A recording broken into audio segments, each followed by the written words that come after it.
नमस्कार, मैं हूं रविंद्र जैन और आप देखना शुरू कर चुके हैं सबकी खबर। मध्य प्रदेश के अधिकारी अपनी मिट्टी से सोना कैसे बनाते हैं, आज मैं एक बहुत बड़ा उदाहरण लेकर आपके सामने आया हूं। हमने इसके पहले भी कई कार्यक्रम बनाए थे कि भोपाल में पश्चिमी बाईपास की जरूरत नहीं है।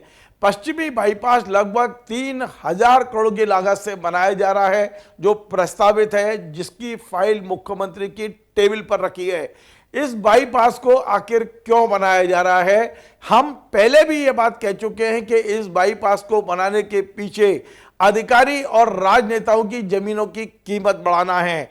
आज मैं एक प्रमाण लेकर आपके पास आया हूं कि जिस एजेंसी ने इस 3000 करोड़ के बाईपास का जो प्रस्ताव बनाया है, डीपीआर बनाई है, जिसने टेंडर किया है, जिसने इसका अलाइनमेंट बनाया है, उसके मुख्य तकनीकी सलाहकार ने खुद 3 जमीनें इस पर खरीद रखी हैं अपने परिजनों के नाम से। पूरे प्रमाण लेकर आज आपके बीच आया हूं, लेकिन पहले मैं आपको बता दूं कि ये पश्चिमी बाईपास है क्या और क्या वाकई इसकी जरूरत है। मैं आपको बताऊं, इंदौर से भोपाल की ओर जब आते हैं और उसके बाद जब आपको होशंगाबाद की ओर जाना होता है, तब आपको भोपाल से एक बाईपास की जरूरत होती है। भोपाल में यदि आप इंदौर से भोपाल की ओर आएंगे तो खजूरी सड़क के थोड़ा आगे बढ़ते ही आपको एक पूर्वी बाईपास दिखाई देगा। ये पूर्वी बाईपास यहां से भोजपुर के आसपास निकलकर सीधा होशंगाबाद की ओर जाता है। इस पूर्वी बाईपास पर कोई ट्रैफिक नहीं है। ये पूर्वी बाईपास न केवल भोपाल का बाईपास है, बल्कि आसपास के तमाम शहरों को जोड़ने के लिए भी ये बनाया गया है।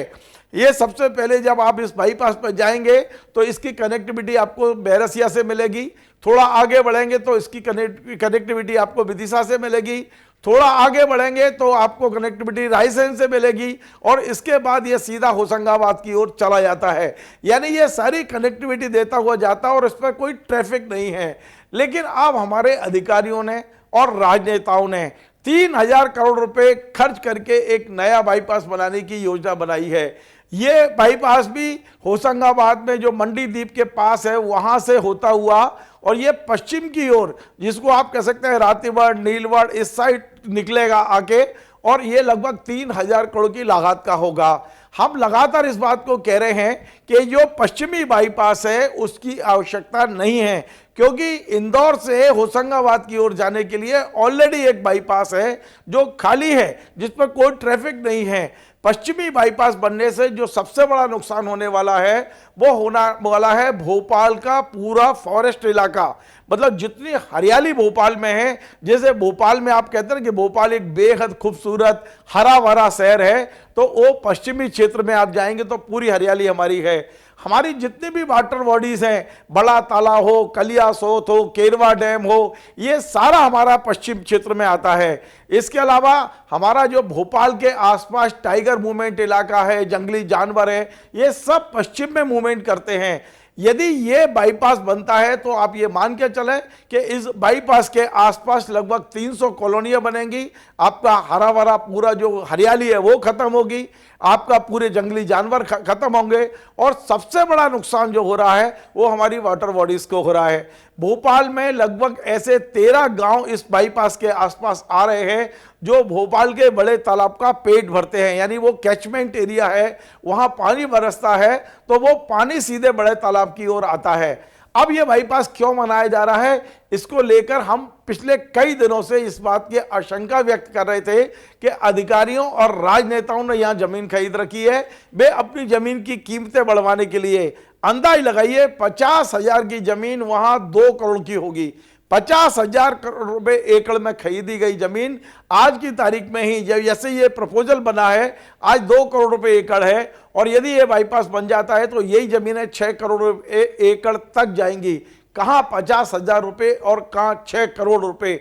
तो ये जो कीमतें बढ़ाने का खेल अधिकारियों का है, अपनी संपत्ति को बढ़ाने में, 1 नंबर में संपत्ति बढ़ती है इससे, ये जरा सारा खेल आपको पश्चिमी बाईपास पे मिल जाएगा। हम बहुत दिन से तलाश कर रहे थे कि इसके पीछे कौन से शातिर दिमाग चल रहे हैं, कौन लोग हैं इसको जो अपने मिट्टी को सोना बनाने की कोशिश कर रहे हैं। अब हमारे पास में कुछ प्रमाण हाथ लगे हैं। हमारे पास में बाकायदा एक पत्र हाथ लगा है और ये पत्र लिखा है साकेत नगर निवासी संजय पारे ने और सड़क विकास निगम जो है Madhya Pradesh road development corporation, जो इस रोड को बनाने का प्रस्ताव पारित किया है, टेंडर हो चुके हैं। अब वो तो खैर मुख्यमंत्री जी को कहीं शिकायत हुई है तो उन्होंने इस फाइल को रोक के रखा है। तो संजय पारे ने सड़क विकास निगम को पत्र लिखा है और उन्होंने जो जानकारी दी है वो जानकारी मेरे हाथ में है, मैं आपको बताता हूं। दरअसल ये जो सड़क आएगी मंडीदीप के आसपास होती हुई, तो वहाँ रायसेन जिला पड़ता है। रायसेन जिले में गौहरगंज एक तहसील है और गौहरगंज तहसील का एक गांव है जिसका नाम है बमुलिया पठार। बमुलिया पठार में एक खसरा नंबर है जो 192/1/1 है, जिसका रकबा है 3.546 यानी 3 हेक्टर 546 जो ये टोटल रकबा करीब 3.5 हेक्टर का रकबा है। इसमें से 0.272 हेक्टेयर ये एक्वायर की जा रही है इस सड़क के लिए। अब आपको इस जमीन का मालिक बताऊंगा तो आप चौंक जाएंगे। दरअसल इसके मालिक हैं मनीष गोयल एवं अन्य। मैंने बताया मनीष गोयल कौन है, ये भी मैं आपको विस्तार से बताता हूं, लेकिन अब मैं आपको दूसरी जमीन बता रहा हूं। ये दूसरी जमीन है समसपुरा और ये पड़ता है भोपाल जिले की हुजूर तहसील में। और इसकी जो मालिक है जमीन की, इनका नाम है वंदना गोयल। पहले का नाम था मनीष गोयल, दूसरे का नाम है वंदना गोयल और वंदना गोयल के साथ में कनु अग्रवाल हैं। और इनका जो खसरा नंबर है वो 25 है। गांव मैंने बताया समसपुरा, इनका खसरा नंबर 25 है और रकबा है 1 हेक्टर 0.70। इसमें से 0.185 हेक्टेयर ये सड़क के लिए एक्वायर की जा रही है। अब मैं तीसरी जमीन बताता हूं और पूरी खबर बड़ा विस्तार से बताऊंगा ये खेल क्या है। तीसरा जमीन भी समसपुरा में है, खसरा नंबर 26 है। इसकी मालिक भी वंदना गोयल और कनु गोयल हैं और ये इसका जो रकबा है 1.700 हेक्टेयर है और इसमें से 0.090 हेक्टेयर ये एक्वायर की जा रही है। आप जानते हैं कि ये तीनों जमीनें सिंचित हैं, एक किसान के नाम से ली गई है कि हम किसान हैं, वहाँ पर हम खेती करते हैं और किसान को मुआवजा 4 गुना 5 गुना मिल रहा है इस समय कलेक्टर गाइडलाइन से, यदि आप हाईवे वहाँ से प्रपोज कर रहे हैं। तो आप देखिए ये पूरी तीनों जमीनें जो अब बताई गई हैं, जैसा कि मैंने आपको बताया कि साकेत नगर निवासी संजय पारे ने बाकायदा पत्र लिखा है और उनका ये कहना है कि ये तीनों जमीनें अखिलेश अग्रवाल की हैं। अखिलेश अग्रवाल, नाम याद रखिएगा, अखिलेश अग्रवाल ये सबसे लंबे समय तक पीडब्ल्यूडी विभाग के ईएनसी रहे हैं। रिटायरमेंट के बाद भी पेट नहीं भरा और रिटायरमेंट के बाद ये आ गए इसमें सड़क विकास निगम में और यहाँ चीफ तकनीकी सलाहकार रहे, मुख्य तकनीकी सलाहकार और ईएनसी रहे। इस पूरी सड़क का जो अलाइनमेंट है, इसका जो पूरा डीपीआर है, ये इन्हीं अधिकारी की देखरेख में बनी है। और ये तीनों जमीनें भी जो कनु अग्रवाल इनके बेटे हैं, इन्होंने जो दस्तावेज एक्वायरमेंट के बने हैं जो मेरे पास है, मैं आपको स्क्रीन पे दिखाता हूं। इसमें वंदना गोयल, कनु अग्रवाल के पिता का नाम एक जगह अखिलेश अग्रवाल लिखा है और दूसरी जगह ए अग्रवाल लिखा है। कुछ ना कुछ छुपाने की कोशिश की गई है, लेकिन कई चीजें छुपती नहीं है, भ्रष्टाचार आसानी से छुपता नहीं है। आप अंदाज लगाइए कि एक अधिकारी ने अपने बेटे, अपने साले, अपने सलाहज, ये बात मैं नहीं कह रहा हूं, संजय पारे ने लिखा है अपने पत्र में, के नाम से इसी सड़क पर जमीनें खरीदी गई हैं। अभी हमने इसके दस्तावेज अभी निकाले नहीं है, लेकिन ऑनलाइन निकाल आएंगे, कोई बहुत बड़ी बात नहीं है, राजस्व का सारा रिकॉर्ड ऑनलाइन है। सवाल यह है कि यदि ये जमीन रोड बनने से, प्लान होने से पहले खरीदी गई हैं, तो अखिलेश अग्रवाल ने जानबूझकर इस रोड को उस जमीन के ऊपर से निकाला जहां उसके परिजनों की जमीनें हैं। अब आज अंदाज लगाइए 5%, 10%, 20% जमीनें एक्वायर होंगी, 80% जमीनें रोड पे आ जाएंगी। रोड की जमीनों की कीमत कितनी गुना बढ़ती है, वो भी हाईवे की, आप समझ सकते हो। तो किस तरह से यह खेल किया है, क्या यह भ्रष्टाचार की श्रेणी में नहीं आता? क्या एक अधिकारी जिसके पास जिम्मेदारी है और वो अपने परिवार की जमीनों से रोड निकालता है, तो क्या ये भ्रष्टाचार नहीं है, ये शिष्टाचार है? क्या उन्होंने इस बात की सूचना कभी दी अपने विभाग को कि जिस जगह से ये रोड निकाली जा रही है, जो मेरे हस्ताक्षर से प्लान बन रहा है, वहां मेरे परिवार की जमीनें हैं? क्या ये प्लान बनने के बाद ये भी संभव है, अभी मेरे पास कागज नहीं है, ये भी संभव है कि इस रोड को प्लान करने की जानकारी अखिलेश जी को थी, अखिलेश अग्रवाल को, शायद उनको अकेले को थी? तो क्या ये प्रपोज्ड बनने के बाद ये जमीनें खरीदी गई किसानों से और जमीनें खरीदने के बाद अपनी जमीन के एक्वायरमेंट के कागज लगवा दिए गए और तमाम सारी जमीनें रोड पे आ जाएंगी, कितनी सड़क पर जाएगी, कितनी रोड पे आएगी, ये सारी डिटेल अखिलेश जी के दिमाग में थी। तो आखिर ये हो क्या रहा है मध्य प्रदेश में? एक जिम्मेदार अधिकारी जो पीडब्ल्यूडी विभाग का लंबे समय तक ईएनसी रहे हों, वो अपने परिजनों के नाम से जमीनें खरीदते हैं या अपने परिजनों की जमीन से रोड बनाते हैं। ये सारे दस्तावेज मेरे हाथ में हैं। आखिर ये क्या भ्रष्टाचार की श्रेणी में आता है या नहीं आता है? क्या ये शिष्टाचार है कि आपको यदि जिम्मेदारी सौंप दी जाए तो आप वहां से रोड निकाल दीजिए या रोड पे जमीन खरीद लीजिए, क्योंकि आपको पता है रोड कहां से निकलना है, क्योंकि आप रहने वाले वहां के नहीं हो। आपने वो जमीनें जानबूझ के वहां खरीदी हैं ताकि आपका पैसा कई मल्टीप्लाई हो जाए। और इस तरह का भ्रष्टाचार मध्य प्रदेश में जगह जगह चल रहा है।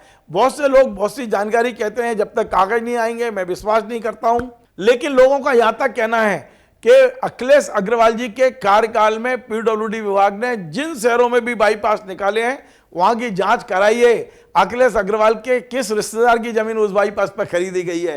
ये तमाम सारी बातें चलती हैं, लेकिन मैं इन पर भरोसा इसलिए नहीं कर रहा हूं कि आप जब तक कागज नहीं होंगे मैं नहीं बोलता हूं।